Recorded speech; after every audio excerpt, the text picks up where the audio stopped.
firm. Big Sills here. Do me a favor, guys. Please hit the like button. Gary Cobb will join us at 5:15 tomorrow. The former defensive coordinator of Gang Green, Jeff Fisher, and the former head coach of the Rams, the Titans, and now is the commissioner of the Arena League. We're going to talk some ball with our friend. That'll be tomorrow at 3:30 Eastern time. Without further ado, the Mag Streamer. He was going all throughout the combines. I love it. Here's a guy that said, look at that guy from North Dakota State. Look at him running around in shorts. That guy is outstanding. Without further ado, our good friend, the legendary Philly.500 joins us now here. The champ is here, baby. The champ is here. That's right. Watching the combine. Feeling, man? I'm telling you, baby. I feel great. I mean, how could I not feel great? I'm Super Bowl champion, and I got a team that's about to go back. Just a few moves, and we're set. We're good to go. All right, let's go in order here. What'd you make of the Slay release today? Now, just to give you a little insight, I talked to some folks over at Rosenhaus's place, and Robert Bailey's telling me, he was the number 3 guy there, that they have not closed the door on him not coming back. And I think it's a 3-headed race here to get Slay back. I think it's Washington, I think it's Baltimore, and I think it's Philly. And I think Philly's number 1. You're 34 years old. You're not uprooting your family to go play for some shitty team like New England. You're not looking to go to a rebuild. You're looking to go to a place that you want to finish your career at. So, again, is there a number that you'd feel comfortable with? Because if he gets on the open market and you got to go find a corner, he is the number 1 option. What would you do here with Darius Slay? I like Slay, and if I could bring him at a good price, I'd bring him back. But otherwise, hey, it was a great career. Thank you for what you've done, but I'll see you later.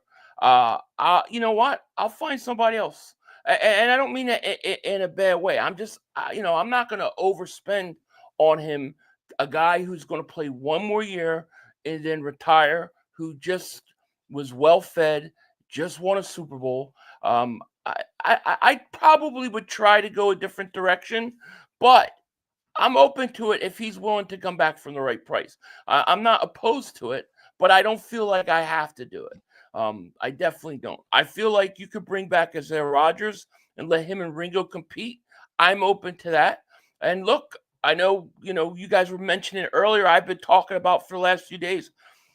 I like Asante Samuel Jr. And if you're willing to go pay for him, he's 25 years old, 25, 26. That as a second, corner, that would be a great option. Now, my personal thought is that they're probably going to kick Cooper DeJean outside, which I don't like that idea. I don't want them to do that, but I wonder if they will.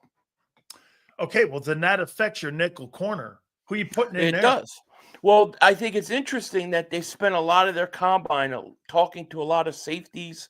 Yep. You know what I mean? Safeties that could play the nickel and safety position. I wonder if they're thinking, and it's speculation, are they thinking, look, we got a guy in the draft last year who shut down the slot. We could do that again, throw him outside, and we're good to go. I mean, they could be thinking that, so I wonder if that's how they're going to approach it. I would like Cooper DeJean to stay and play inside 1 more year at least. But I understand he wants to go outside at some point because he wants to get the big money. Yep. The big money's on the outside. Well, let's move on to this one then.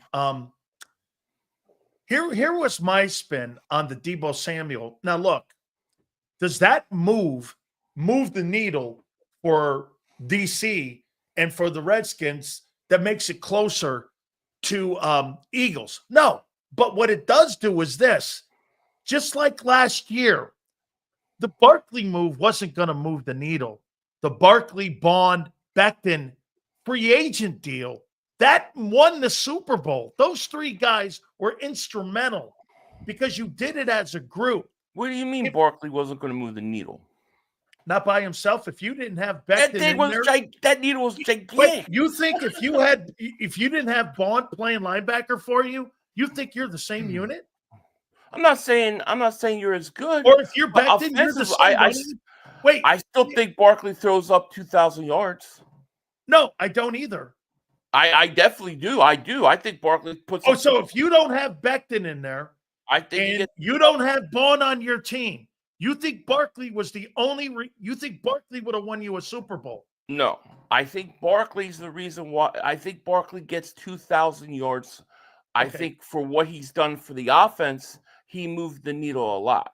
Now, if you want to say were they complete, of course, Baun and Becton come into play, but I think the Barkley signing was just by itself. I thought it was a gigantic signing. Yeah, but the Super Bowl was won with the three of them guys. Yeah, of course. This is where I'm going with Washington here.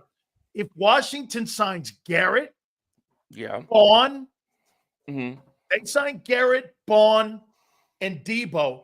Now Baun. you're talking about, well, he's going to be a free agent in 9 They days. better not touch him, boy. It's gonna be bad. Hey, okay, well then here, let me go here. How many of those top 5 guys, and I'm going to throw Isaiah Rodgers in there. How many of those top 5 guys in 9 days do you think get on the open market? I think all but one. Baun. I think Baun stays. I believe that the Eagles are going to find a way to get him done. Okay, so you're saying this week there's going to be a contract on the table for him from Philly. I believe that they're going to get something done by the time free agency starts. I do. I think so. What are you looking at? And do you think the Eagles will have a ceiling on what they're willing to spend? Yeah, I'm sure that they have a ceiling. I don't know what the ceiling is, but I think the Eagles and Howie recognize that sometimes, you can't just say, well, we pay a position this much, we pay a position that much. You have to be willing to adjust. When you have a guy, you're talking about defensive player of the year type guy. I don't think the Eagles are going to let that go. And if you listen to Howie's press conference, I kind of got the impression from that press conference that just because Baun was an off the ball linebacker that they haven't paid a lot of money to in the past had no bearing on whether or not that they were going to sign him, that they looked at him as, a separate type thing. Okay, let me ask you this. How do you know that Zack Baun's not a James Bradbury? You signed an all-pro corner, and you gave him $11.5 million annually, plus a gigantic number to play a tougher position than linebacker, play corner. You gave him a 3-year contract that now it's an anchor around that team's cap a little bit with the money. I don't even know why he's still on the team, Philly. I have no idea why he's still there. But are you concerned about a 28-year-old kid that has only done this one time in his career, that you're going to give him a 3-year contract that may be north of $15 million? No, I'm personally not worried about it. And the reason why is it's a different position. This is a position historically where they do not do well with. They've had huge holes with linebackers for a long time. And you finally get somebody that comes along that not just plays good, but plays at a defensive player of the year, and then helps win you a Super Bowl, right? We just talked about how he was part of winning the Super Bowl. He makes a big play in the Super Bowl, turns the ball over.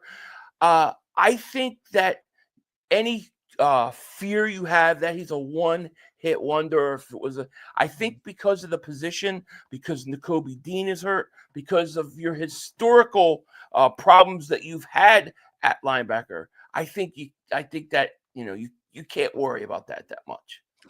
I'm going to continue to ask you this question because I think it changes by the day. I had Zander the same thing. How are you on the Garrett deal right now? How do you feel about it? Have you warmed up? Have you gone cold on it? Are you looking at, because I think it's heating up. I think he's one of the sandboxes for Howie. It's free agent re-signs, it's the draft, and it's Garrett. And I think he's one of those sandboxes. How do you feel about him? I think the Eagles want to get him. I think they want to get him.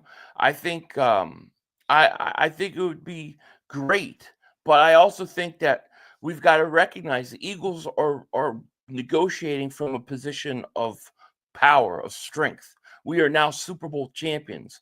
We do not need Myles Garrett to have a championship defense. We already have a championship defense. We want Myles Garrett to be in addition to that championship defense.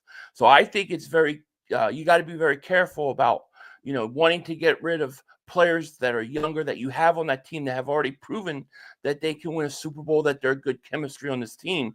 And I say go get Myles Garrett. I say use draft picks and see what you can do and get him. But we don't need him. He needs us. That's how I look at it. So here's my take on Dean and Nolan Smith. Once again, these guys end their seasons under the knife. Never been healthy. Mm-hmm. Nolan Smith again is not ready for training camp, and Dean's never finished the season so far. Not on IR. How do you feel about those two players? I think Nolan Smith has arrived. I think a star was born in the playoffs, and I think he'll continue to get better and better. I think Dean, it's fair to be worried about his injuries because he has been banged up a lot. However, when you look at how he played last year, there's a lot to be excited for going, in the future. He's not a free agent. He'll be back next year. So I think we get a whole nother year to really worry about Dean and what we need to do in terms of his contract. My only problem with those two guys is their health. I mean, Vic constantly says, especially with Smith, he's an undersized edge guy. Every press conference he's brought up, that's the number one thing he brings up is that he's undersized. And I want to, it'll be interesting because next year, Philly, he played really half the year last year because when Graham went down, best thing happened to Nolan Smith was Brandon Graham getting hurt because he got put in the starting lineup. He got more reps, and I want to see if he can play 800 snaps. Well, let me ask you this one here. So how do you feel do I think this happens? Absolutely not. However, Howie's got to prepare for everything, right? All of them could be back, but Slay, Baun, Milton, and Sweat. If 90% of those guys are not back, how do you feel about your defense going into 2025? As long as Baun's back, I'm good to go. I think we got a championship defense as long as I get Zack Baun starters back. In the D line, you're good. Well, I don't necessarily think. Well, I think you got to replace Josh Sweat, yeah. But I also think that you've got guys who are going into another year that are also going to be better. I think Jalen Hunt showed during the playoffs that he could play. I think that his role will be increased and deservedly so. I also think Nolan Smith is better than he was during the year. You've got to replace the edge rusher. I agree with you. But it doesn't necessarily have to be, to me, a veteran guy. You could go out there and you can get a rookie for all I care. I think you've got the young guys, and we've seen that the young guys can be effective here and they can play. So I think Sweat, you could survive. Milton Williams, I think, if you decide to move on from Jordan Davis, then Milton Williams you've got to bring him back. But if you're going to keep Jordan Davis, then I think you could survive Milton too. Also, remember, Ajomo is another kid that developed. These kids that played in the playoffs and the Super Bowl, they're all developing and getting better. I think they're better next year than they were this year. Well, help me out on this one then. If you are the Eagles, you got a couple months to figure this out right now. Would you extend Jordan Davis? That extension looks like $13 million right now. If you were to pick up the fifth-year option and extend him, you're talking about $13 million. I mean, here's a guy that plays 36%, 34% of the snaps. He's not a three-down guy. And I say this to you too, Philly. If they draft the DT at 32, he's out.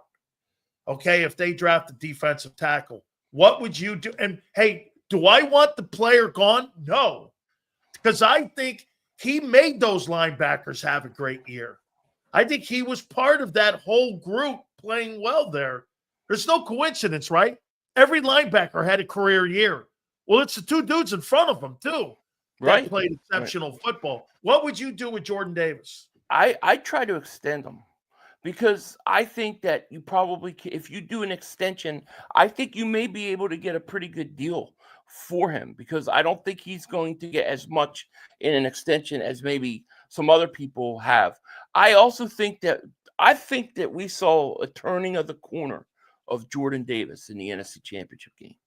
Guy goes out there, he gets a sack. Now, I don't know if you've seen him when he got that sack and they showed him on the sideline headbutting people without a helmet on, but he looked like the monkey was off his back. He looked different to me. And then he goes out in the Super Bowl on the biggest stage, performs well again. I think Jordan Davis is continuing to develop as well.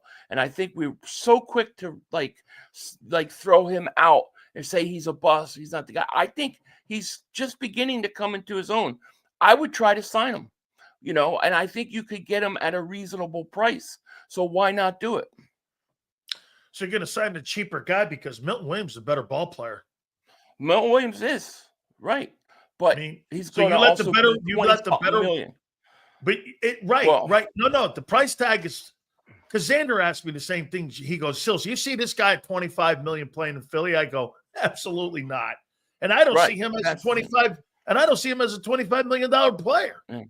But would you not agree in the last 3 years, if you had to pick between the two players, Williams is a better ball player? I agree with that. Yeah, I think that's fair. It's just that, when Cowboys, they just signed a defensive tackle to like $21 million a year, right? I just think that you can't afford Who's that? Milton Williams. I don't even know, right? I don't even know. So I think Davis, I think maybe there's an opportunity to get him at, not where you're overpaying both those positions. Remember, you're going to have to take care of Jalen Carter when the time comes. And you have to pay him whatever you have to pay him. So I think signing Jordan Davis is not necessarily a bad move. Two last ones here for you. And this is what I said the Cowboys are. The Cowboys are like that dump you take, that one shit turd that's in the toilet that just will never flush, and it circles. And it's just circling, and it circles, and it circles. It's the same thing for the last 30 years. Jalen Hurts has more victories in the postseason than the Cowboys do in 30 years. I know. And it just keeps circling and circling. Where are the Cowboys going? And here's the difference between the Dallas Cowboys and the Eagles. Dak Prescott's number this year, Philly, is $90 million on the cap, and Hurts is $21 million. Dude, I know. You're just smarter than Dallas. No, and the best is when Mark Holmes does a video and he's like, well, you guys want to give him credit. You give Howie credit about Hurts and his contract, but don't you know that they're going to have to pay in 2029? 2029? Or you're worried about 2029? That Dallas is on the way down. I think this is going to be it's Washington their last hurrah. Yeah, it's Washington's on the way up. It's Washington. Yeah. That's the only team, because Washington's got $90 million that they can spend.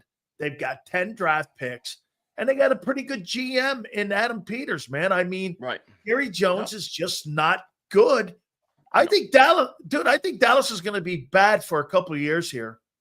Yeah, I think so. I think that, we're a year away, maybe a year away from the Dak Prescott trade. Because I don't see Dallas doing much. I think Washington, they're going to be a threat. And the Deebo Samuel move to me was more a shot across the bow. You know what I mean? That was like, hey, we're coming.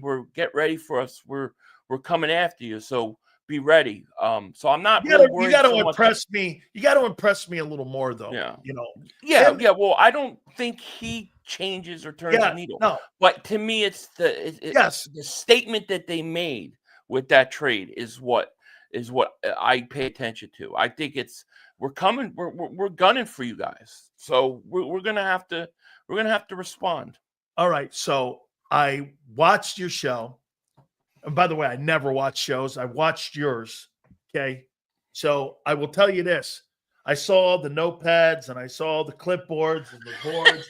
I mean, Yeah. the way you were Yeah. breaking down the draft, I mean, I thought you were Mel Kiper himself back there, bro. I'm much Just better breaking looking. all that shit down. What do you think Philly does at 32? I don't think they'll be at 32. I think they'll either trade out or trade up. Either trade back or trade up. I would be shocked if they said at 32. I think that it could be a trade back, it could be a trade up. They may trade the pick away. But the one thing I don't think they'll do is pick at 32. So we'll see. I still think defensive line looks like where you're going to go. I think it's really, really deep. I think probably edge rusher. I think I could see a tight end early in this draft. And I think the safety position is interesting because I do think that they're looking at doing something there. Maybe they look at Reed Blankenship and say, he's a good, solid kid, but in 2 years or whatever, we're not going to pay him what he's going to want. So let's get another safety in here. Maybe they look at it and say, yeah, these safeties are going to be on the board and they'll be the best player available. I think if you stay at 32, you just get the best player on the board. I don't care what position. Just take the best player. You son of a bitch. You just came up with a great, great, great idea for the Eagles. Let me ask you this. This draft is one of the worst drafts in 15 freaking years. It's just not loaded with great. Look, I see great athletes. I don't really see the tape showing me great players. Right. I mean, I just don't. Like the kid Stewart, put his tape on. He had a great combine. He gets lost in games. He had 3 sacks last year. I mean, how about this, Philly? You trade that 32nd pick away, and you get 2 1s next year. Yeah. I mean, I don't know. Yeah, I would have no problem if the Eagles said, hey, you know what? We will trade our 32nd pick to whoever team wants it, but we want your 2026 first round pick. Yeah. I think that's a great idea because, anything goes wrong with that team that does it. Yeah, you can get you got 2 1s where you could potentially move up to get a guy you really want. I think next year's draft is going to be really good. And you're going to have 2 1s. Maybe you'll get a 1 and a 3 in that whole thing. Yeah, maybe you get a team, a team that has a GM that is like worried about his ass right now, worried about his job right now, and he doesn't care 2 years, and he'll do what he needs to do to save his job, and he'll give you that first round pick. I mean, why not? It could be done. I don't think that's a bad idea at all for the Eagles if they decided to go that way. If you re-sign 3 of the 4 guys and you get those guys back, and you decide to spend the majority of that money on getting those guys back in the building, I trade that 32nd pick and get myself 2 1s next year. Yeah, if you could, I'm totally not trade that to New England, and God forbid if that thing turns out to be in the top 10.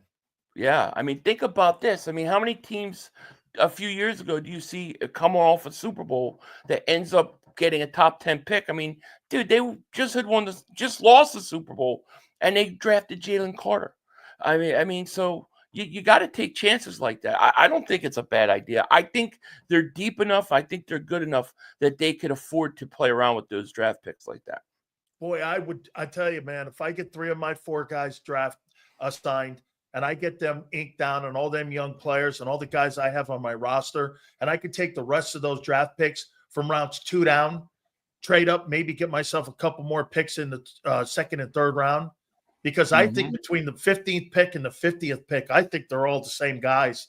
Yeah. I think it's best player available after 15 or maybe 20. So to me, 32 and 50 are the same guy, in my opinion. I kind of agree. Yeah. I agree. You trade that pick and you get 2 1s. You go to Carolina or you go to New England or you go to the Raiders and you give them the 32nd pick. I mean, I'm telling you, what if the Raiders have a 5-win season? You mean to tell me the Eagles get back to the NFC title game in the Super Bowl maybe, and you got the 4th pick in the fucking draft? Wouldn't that be great? Yeah, that's what I'm talking about. That's what you need. I don't think that's a bad idea at all. I really don't. Got you, brother. Great stuff. Make sure you guys check out our great friend here, Philly.500. Thank you, brother. Thank you, my man. Have a good one. That is Philly.500. What do you guys make of that, man? By the way, Gary Cobb will join us at 5:15 Eastern time. What do you guys make of that, man? You end up trading that number 32. If you get down there and you get this, Zander, right? Didn't we say this? I think it was Zander who said it. I have to agree with him. I mean, from pick 15 to pick 50, it's the same dude.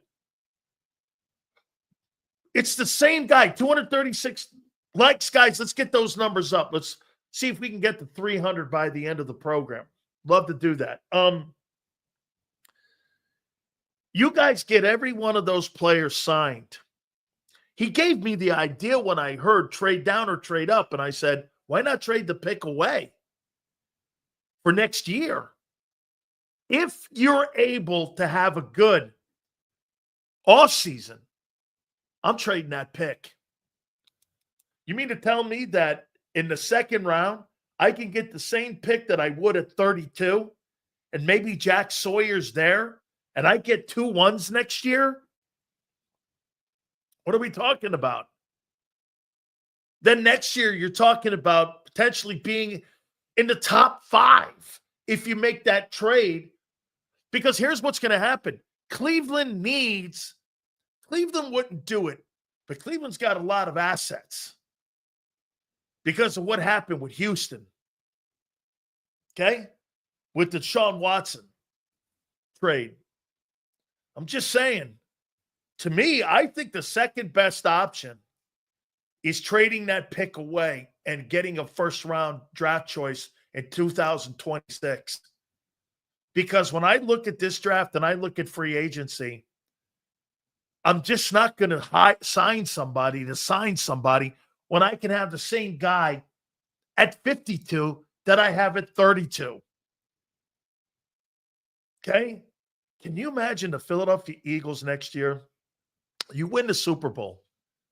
You trade it to New England, and they have the number 1 overall pick. The Eagles could have the number 1 overall pick in the draft. I mean, that's kind of how you got Jalen Carter.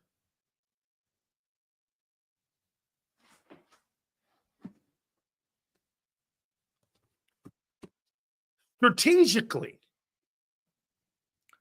that makes more sense to me. Gary Cobb is going to join us at 5:15. Guys, don't forget our great friends at BetUS, our betting house and our partner that we have during this sports season, during the football year, was absolutely sensational with the YouTube 150.